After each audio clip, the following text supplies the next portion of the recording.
the shooting incident that happened this morning over in the western portion of Blount County. We received a call at approximately 10 o'clock this morning of a reported gunshot wound to a child, and that was located at on Orchard Circle in Hayden, Alabama. We had deputies respond immediately and on the scene within minutes. When they got there, they found that the child of that residence was shot in the head, and that the child was breathing but yet was unresponsive. And so my deputies at that time did a great job, really, of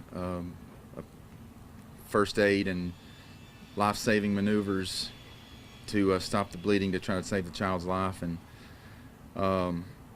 when medical personnel, I also want to say Hayden Police Department arrived on the scene as well, did a great job. We appreciate them responding quickly. Our medical first responders showed up some short time after. We called for a helicopter, but due to this morning's weather, there were none of the life flight or any of the medical area evacs were available to fly due to weather, and so the child was transported by ambulance to Children's Hospital. The child's mother and the siblings were there at the residence when everyone arrived. They found the mother there just inside the door when they went in. I do want to say this: there were no other injuries. No other child was harmed during this. Just the one victim. So far, what we have found through our initial investigation, which, just keep in mind, this is still an ongoing investigation, but through just our initial investigation at this point, what we have come to is a possible accidental discharge of this firearm that resulted in this child being struck in the head. DHR also responded to the scene. They came out due to the nature of the call, but also because there were other children there in the home. Those children have currently been placed in DHR's custody. They are put into a safety plan at this point, and they will make a determination at a later date as to where to place and what to do with those other siblings that were in the home. There were multiple firearms found inside the home, which the children did have access to. And I just can't encourage people enough to secure their firearms. We did only take one weapon from the scene, the one that was used, the suspected weapon that was used during the shooting. It was a handgun. It was a .380 caliber handgun that we did take into custody. At this time, the mother is being detained as the investigation is ongoing. For right now, she is being placed on a 48-hour investigative hold. There could be charges coming, but at this point, it's just a 48-hour investigative hold. The mother has been identified, and I apologize if I mispronounce the name, but what I believe it to be is Evelyn Etress or Etress, probably Etress, spelling E-T-R-E-S-S. So I apologize again for butchering that name. And then the child who unfortunately did succumb to his injuries and did not survive, his name was Noah. And so I'm asking for the community to please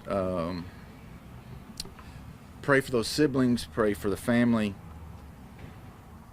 pray for my investigators and everybody who responded to the scene.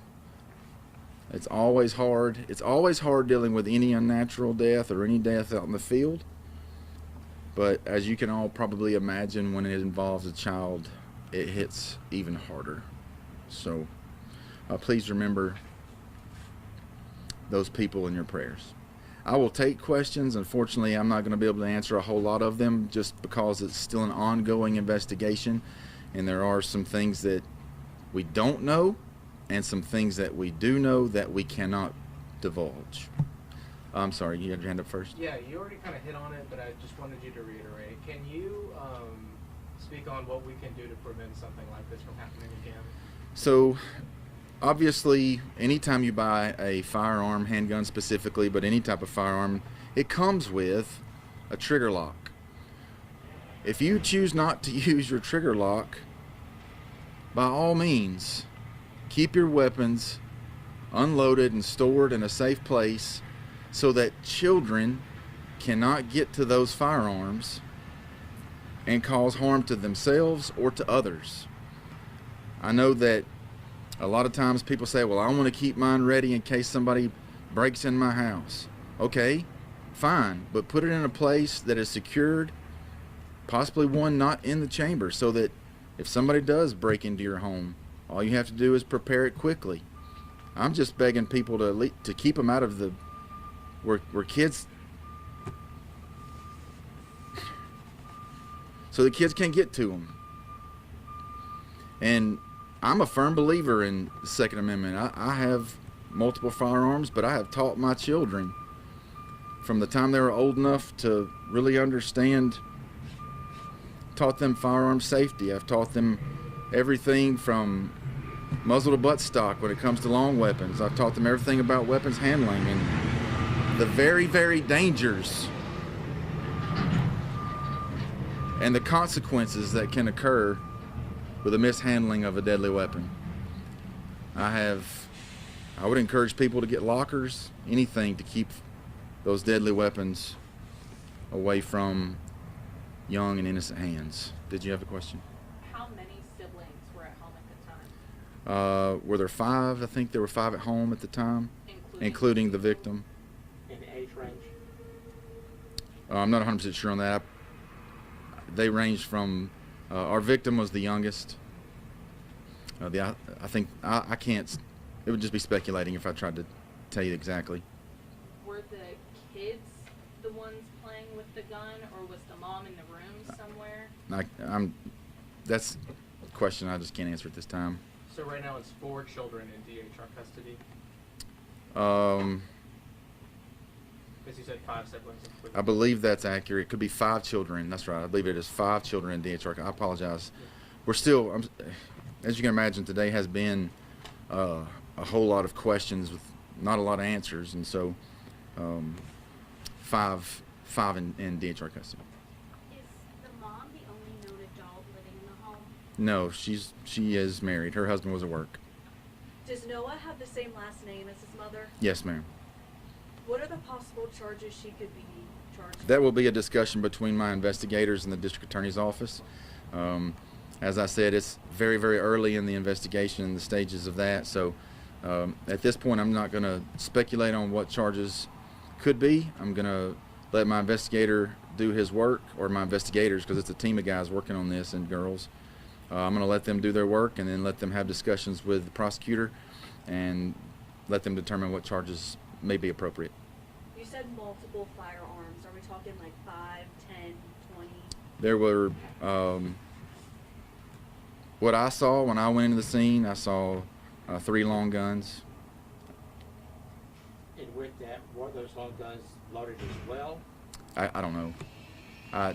They were not secured, but they were in a place that wasn't going to hurt any of us, so we didn't touch them at that time. So I can't tell you whether or not they were loaded or not. My other question was, DHR have a history of this home? My understanding is yes. Let me ask you, I was out there and I spoke with some neighbors and they said the response was within a couple of minutes. What do you make of that swift response? First of all, I'm very thankful for very thankful for my deputies, you know. They work really hard and a lot of times don't get the credit they deserve for the things that they do. And I just want to say how proud I am of them for their dedication to professionalism, for their dedication to excellence, and for their desire to get over and try to save lives. That's what we do. And that's what they responded for, was to try to save the life of an innocent. You said DHR has been at the home before. Do you know specifics on why? Don't know the specifics. Do you know if it was the child that was holding the gun at the time? Or I don't know someone that. else? And, well, I can't say. Was the mother the biological mother of all these children, or were they adopted? My understanding is that she's the biological mother. Can I ask a follow-up to Brady? So we don't know if it was the boy who shot himself or another child? We're still investigating, and I can't tell you what we. Right now, it's all just investigative and speculation at this point. But we're digging in very hard, still doing interviews. We have photographed and diagrammed the scene. We have taken witness statements, and it's just going to be a process of really getting down into the weeds of trying to determine what really happened. I have a question. So Alabama doesn't have a safe storage law. Is that something that maybe you would hope to see come into play to, prevent these types of accidents from happening? I believe if you have young children in your home, that and I'll probably get blasted by the Second Amendment right people, but because like I said, I love the Second Amendment. I love my guns, but I do believe if you have young children at home, there should be something that's in place. Because let's face it, the majority of gun owners are responsible, but for those who are not, if they're not responsible, they're not going to do the right thing anyway. And I'm not saying that that's what happened here. I'm just saying when you addressing your question is, do I believe there needs to be something in place that says that there needs to be weapons locked and things of that nature? I don't know the answer to that question, but I know this. I am like everyone else, sickened over this. Something that is very preventable. Sheriff, what time did this happen? Oh, we got the call about 10 o'clock this morning. It would have been moments before that when the 911 call came in. Our 911 dispatch, they put out calls within seconds of the time that they get them, and so it would have been right around that same time frame. With there being 5 kids at home, one of them 2 years of age, I would assume the others were older. Why were the others not in school?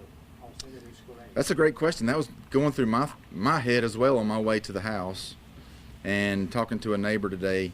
I believe that they claim to homeschool their children. Can you say who called 911? The mother.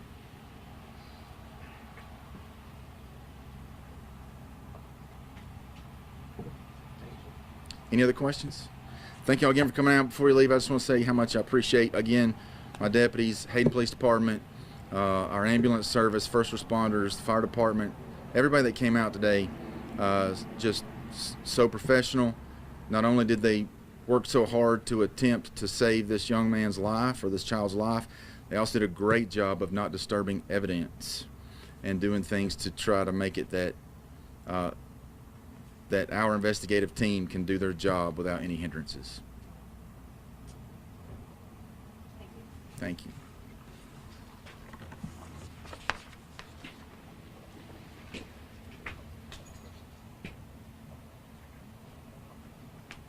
Anybody need anything?